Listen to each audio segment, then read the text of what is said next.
Chilling tales for dark nights.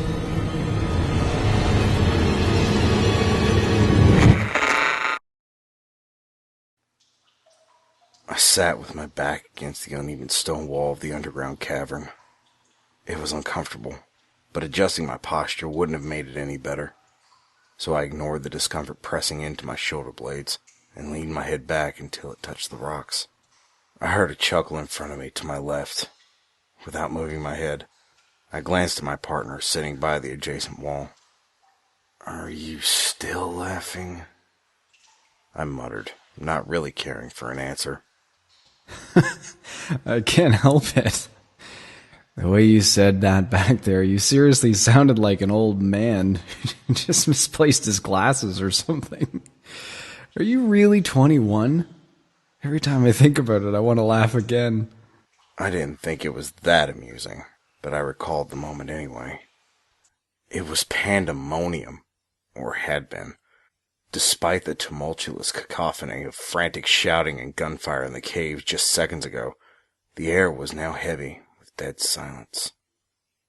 Everyone's eyes were on the two of us, the density of their anxiety and uneasiness polluting the atmosphere. "Well, shit." I broke the silence rather nonchalantly, sighing through the last word. I stopped eyeing the bite on my bicep to glance at my partner. "Think we're infected?" The look of disbelief and shock vanished from his face as he met my gaze, slightly wide-eyed, and then a surge of laughter spilled from his lips before he could stop himself. Definitely. I gave Derek a pointed look. "Just stop thinking about it then." I'll oblige, but I'll be consumed by thoughts I'd rather not have otherwise. Understanding his sentiments, I forgave him, though I wasn't angry with him in the first place. "Glad I could be of service. I'll let you keep the luxury of hilarity given the circumstances," Thanks. he said with a smile. Man, you're really something. How can you keep up that sarcastic commentary in this kind of situation? But then you've always been strong-willed like that. Strong-willed my ass. We've been together for all these years. You should know by now. Sarcasm's the only thing keeping me sane these days. Huh. Touché. You're pretty impressive yourself. The way you can smile and laugh like a normal person in this mess of a world. It's how I'm still sane. Although it's always at your expense. Then Derek grinned. Your snarky remarks are what fuel my humor. I shot back a half grin. "Well, gee, I guess you're pretty relieved that it was the two of us who were bitten then, and not just one of us staying behind." Now that you mention it, I might be. You think the rest of the team made it out okay? "They better have," I quipped, staring at the stone ceiling. "Or else to think that I stayed behind to clear out these stragglers for nothing." I turned my gaze to the bloody mess before us, the corpses of several zombie-like monsters strewn across the small chamber. "Yep, that makes me mad." My partner tilted his head in agreement. It does, doesn't it? The two of us fell into silence for a bit, and I was back to staring at the ceiling again until Derek spoke. Sorry I couldn't protect you. I suddenly felt a tide of irritation that was completely uncalled for. "What the hell are you talking about?" I said, slightly aggressively, because I had a feeling I knew what was coming. Even though I managed to jump in front of you, I didn't shield you properly, and you still got bitten. I should have pushed you away sooner. I repeat, what the hell are you talking about? If you ask me, you shouldn't have tried to save me in the first place. I would have been the only one bitten had you stayed away. What are you talking about? How can I watch my partner get attacked and do nothing? In this world we live in, that's exactly what you should do. As a result of trying to protect me, we both got infected. I'm sure the rest of the team appreciates that greatly. Derek abruptly became quiet, as if he'd stopped breathing. And I realized my sarcastic nature let out a little more harshly than I had meant to. Well, I'm not saying that it's your fault, because it's not. I was tripping over my words slightly, finding the act of apologizing rather unfamiliar. I mean, even if I was the only one bitten back there, who knows? Someone else could have been attacked afterwards anyway. There's no way to tell the future, after all. It wasn't quite a proper apology, as I didn't even mention the word sorry, but my partner seemed to understand. Yeah, sorry. I would have brought my hand to my face in exasperation had my bicep not been stinging like hell, the rest of my body aching like hell, and all my muscles exhausted as hell. Don't be. Thanks for always jumping to my side in times of danger, buddy. He shot me a smile. You too. No problem. How's the shoulder? I looked at his bite, and then at him in general. I could tell he was getting slightly paler in spite of the dimness of the caves, and I wondered how much longer we had. I'll live. He winced when his fingers grazed the wound. Though I'm not sure I actually want to if I'm going to turn into one of those things. That's what we all saved the last bullet for, no? He smiled weakly. Right. Your arm? Can't be much worse than you. I replied to the implied question. As I continued to stare into space, I noticed him watching me out of the corner of my eye.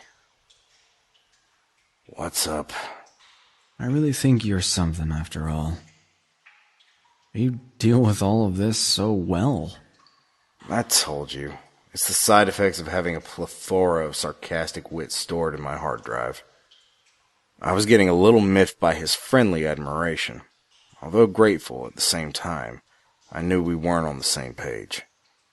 He thought I was great, but I knew I was scum.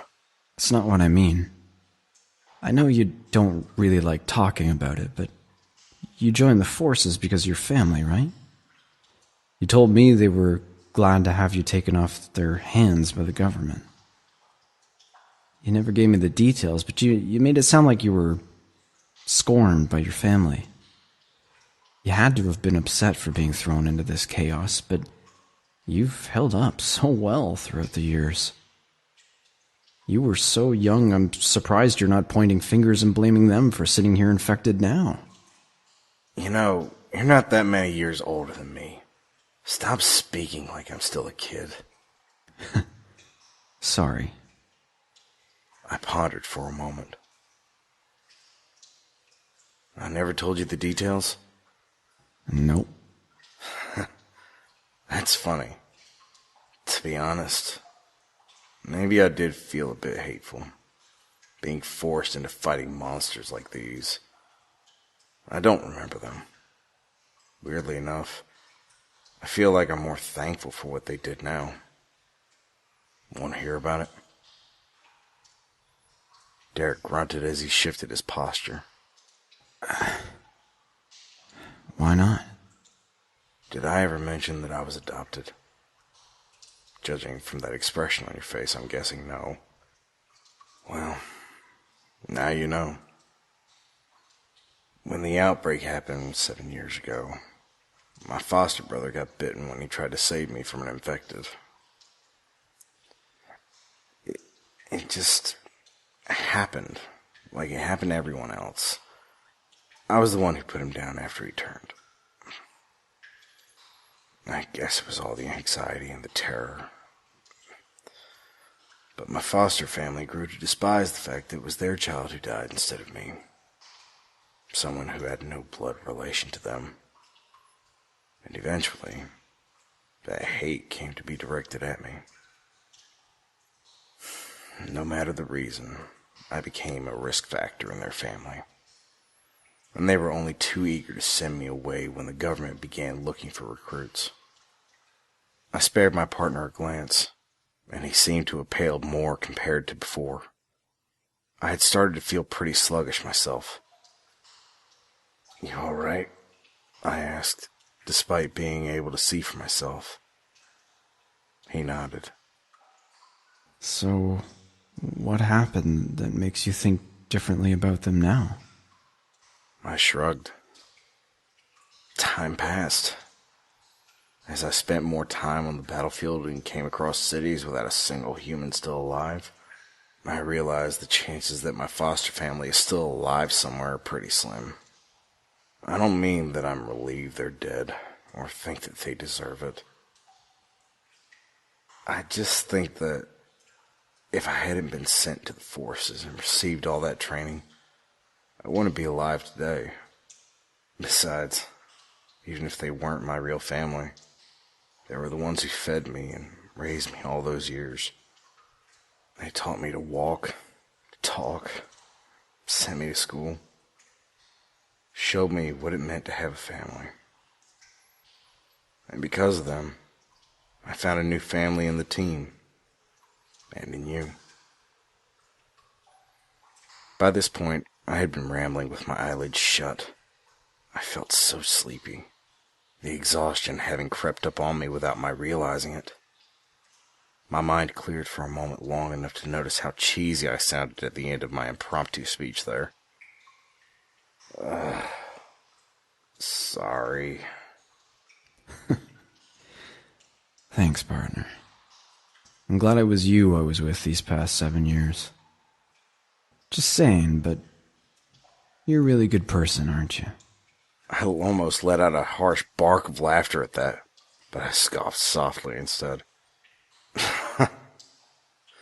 Are you kidding me? Human beings are shitty creatures. He said nothing, only the look of amusement evident in the slight quirk of his lips, expecting me to continue. Why else do you think we're in this living hell? There's proof enough from the fact that we tried to engineer bioweapons and arrogance of our intelligence, casting aside consequences and the safety of humanity. We're all shitty people, Derek. You might have a point there. Our conversation died, and the caves were quiet aside from the occasional sound of something dripping.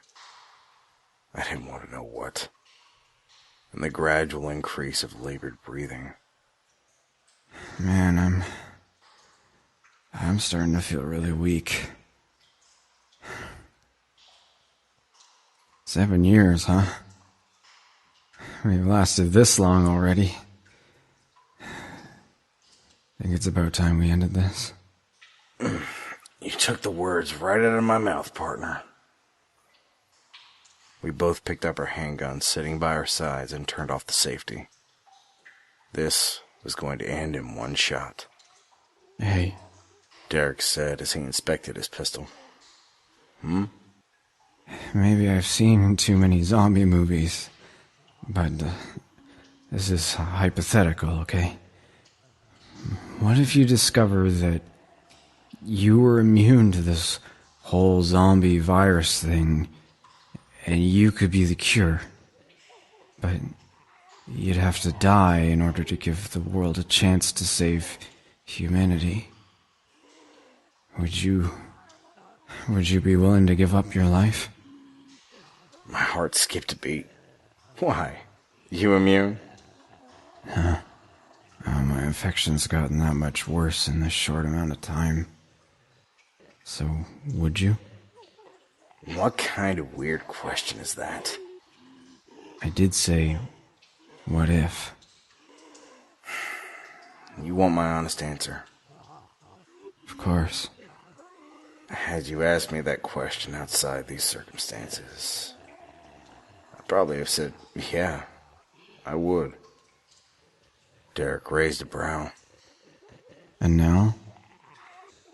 I think I'll have to decline. Don't ask me for the reason. It's just how I'm feeling. It looked like he was in pain, and his laugh sounded strained. Just doing whatever you want, as always. Maybe you're not such a good person after all. He lifted his gun and brought the barrel of it near me. I responded in kind with a chuckle of my own. Like I said, we're all shitty people. I lifted my arm and tapped my weapon lightly against his. Cheers. Cheers. See you in the afterlife. Even though we're already in hell. Sure. Can't get worse than this, can it? You got that right. I'll see you around, partner. See ya. We simultaneously pressed our guns against our temples, and with my free hand I touched the weak old bite on my calf hidden by my pants, inwardly laughing half-heartedly. I began to squeeze the trigger. We're all shitty people. It's hard to say in that moment whether or not there was the sound of gunshots. Does a felled tree really make a sound when there's no one standing in the forest to listen?